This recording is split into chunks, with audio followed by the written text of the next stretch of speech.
दोस्तों, news channels की बेशर्मी और एंकरों की बेखुदगी पर मैंने कई वीडियोस बनाए हैं, लेकिन ये वीडियो उससे कहीं ज्यादा है।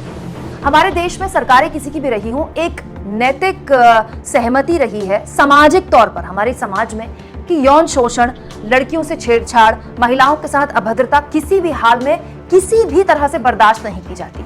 लेकिन हैरानी इस बात की है दोस्तों कि मुकेश अंबानी के चैनल के आगे ऐसी क्या मजबूरी आन पड़ी कि उनके एंकर को न केवल बीजेपी सांसद बृजभूषण शरण सिंह के साथ इंटरव्यू करना पड़ रहा है, बल्कि उनको देश का बहुत ही बड़ा राम भक्त घोषित करना पड़ रहा है। और उससे भी बड़ी बेशर्मी यह है दोस्तों कि बीजेपी सांसद बृजभूषण शरण सिंह के साथ अमन चोपड़ा न केवल इंटरव्यू करते हैं, बल्कि उनकी गौशाला में घूमते हुए, चहलकदमी करते हुए ये फोटो बड़ी शान से ट्विटर में शेयर करते हुए जैसे कि बृजभूषण शरण सिंह ने देश के लिए नोबेल पुरस्कार जीता हो।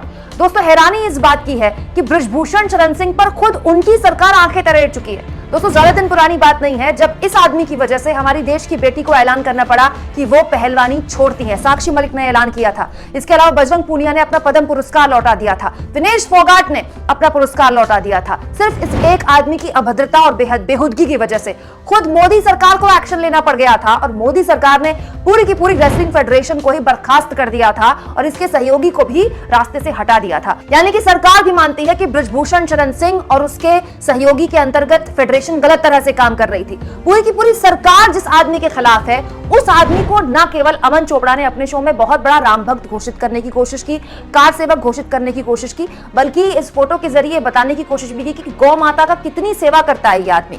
इसके बाद इस फोटो के नीचे लोगों ने ऐसे ऐसे कमेंट्स किए दोस्तों, अमन चोपड़ा को खरी खोटी सुनाते हुए, अमन चोपड़ा को आईना दिखाते हुए कि ऐसे आदमी के साथ इंटरव्यू करने का मतलब क्या होता है। आप मुझे खुद बताइए दोस्तों, देश में 90 के दशक में बहुत से लोगों ने कार सेवा की।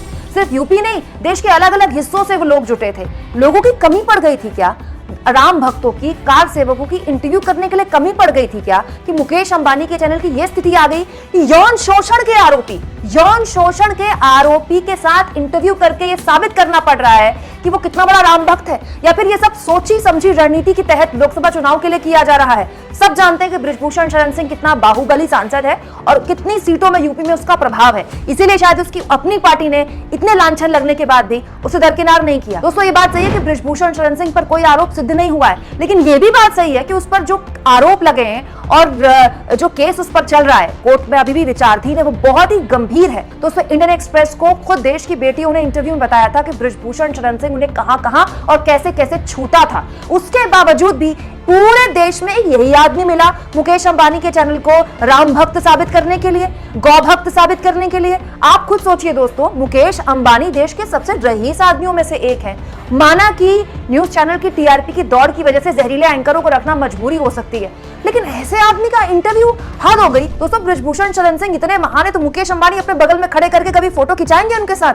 नहीं।